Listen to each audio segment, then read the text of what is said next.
It has been at least 5 straight days now that we are hearing that at least 7,000 migrants per day have been crossing at the southern border. We know that immigration, the southern border, has suddenly become the #1 issue across this country in the general election. So, what happens next from here? And specifically, when you look at that border, some Pew Research numbers out, we're starting to get a better look at how the Hispanic community is looking at all this. Stirewalt here to break it all down. Chris? You know, we hear both parties talk about Hispanic voters this and Hispanic voters that, and it's mostly a bunch of poppycock. Treating Hispanic voters as monolithic is a mistake, and there are Hispanic voters in these United States who have been in this country, whose families have been in this country for 5 or 6 generations. There are Hispanic voters in this country who are from all different countries around the Spanish-speaking world. So anyway, get ready for a big fat harumph. Okay, let's look at our first poll. This is from a high-quality, a delectable new Pew Research Center poll.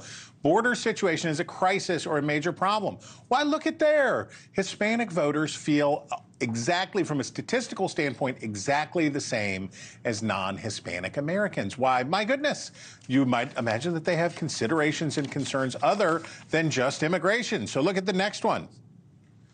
Government is doing a bad job at the border. Non-Hispanic, 81%, Hispanic, 74%. That's easily explained by the fact that Hispanics, based on where they live, tend to be more democratic than the population as a whole. So even within that space, that's still pretty harshly negative view. Okay.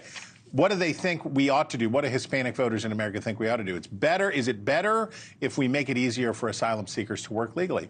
Much higher support for that among Hispanic Americans, as opposed to this last one. Is it better to increase deportations? No, and that's pretty obvious. So when we think about Hispanic voters in these United States, we think about how this goes, we have to stop thinking about these voters in monolithic terms. And I don't know that we have the graphic for it, but I did the research. While I was on the train today coming back from New York, I did the research. In California, the percent, which has 24% of its population, of its electorate was Hispanic, they went for Biden by 40 points. But you compare it to Texas, where the Hispanic population went by Biden for 25 points, compared to Florida, where they went for Biden by 9 points. New York, 42, Arizona, 19 points. What's the takeaway? What does it mean? It matters more where you live. It matters more what you earn. It matters more what your family's considerations and concerns are, whether or not your last name is Gutierrez or Jones. And when we talk about this stuff, and when the parties talk about this stuff, we just have to remember to try to treat Americans like Americans and not work so hard to silo people into these demographic categories. Harumph. Well said. Stirewalt breaks it down. Kelly, so this is going to be immigration going to be a big theme, I would think, tomorrow night at the State of the Union. What are we expecting? Yeah, I mean, I feel like he has to address it. He just made that visit to the border last Thursday. We were at the White House and asked about, whether there was going to be some executive action. He said he still needs Congress to act, but that's a question around the State of the Union. Will he be announcing some sort of order he might take, any action he might do? They haven't previewed that from the White House at all. They're just saying they're going to, take a look at what they've done and how they can build off of that, but certainly something that we think he will address.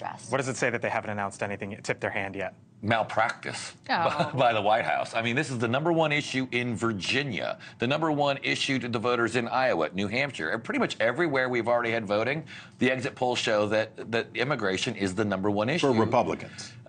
In GOP primaries, yes. But yeah. And I would tell you that it was great. The economy's not doing much better for Joe Biden either. But this is a huge issue. They're ignoring it at their own peril and blaming Congress when Joe Biden took 94 executive actions in the first 100 days to undo what we had done. He owns this. Okay. Thank you for watching. And make sure you go to joinnn.com to find NewsNation on your television provider.